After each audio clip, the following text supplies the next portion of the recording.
Residents made homeless by the Grenfell Fire have told Sky News the authorities' response has been chaotic and they're struggling to get help.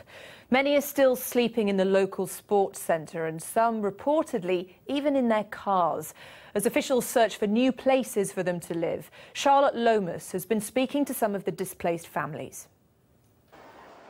Almost a week on from the fire, volunteers at this relief centre are still in strong demand as the desolate, bereaved and traumatised seek help and support. The situation is a chaos, it's a mess. Today is I don't even remember 7 or 8 days. They're still waiting here. It's not clean, it's not comfortable, it's nothing. In the initial aftermath of the fire, this is where those affected came for shelter, for food and for comfort. Now, a week on, it's become a place for information and advice on what steps to take next. And one of the first steps is allocating money.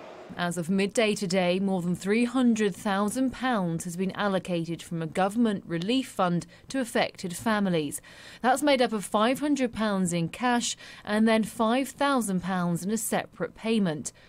Relief efforts, though, are coordinated by a range of organisations, all under what's called the Grenfell Fire Response Team, which includes a variety of local government organisations across London, emergency services and the British Red Cross.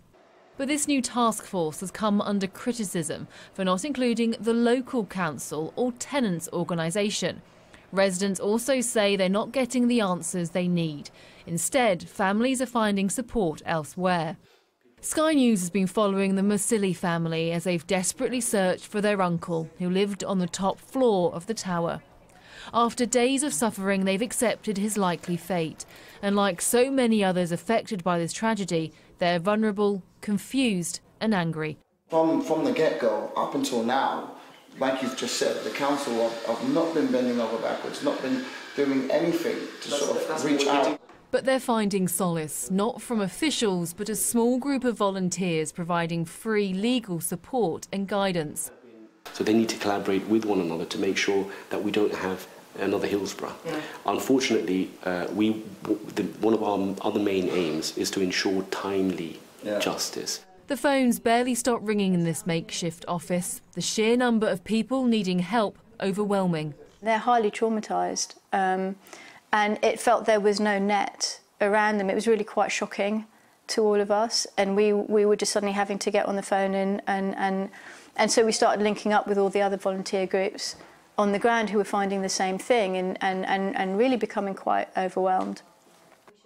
By removing the frustration and anguish, this small army of volunteers are allowing those affected by the fire the chance to start grieving in peace.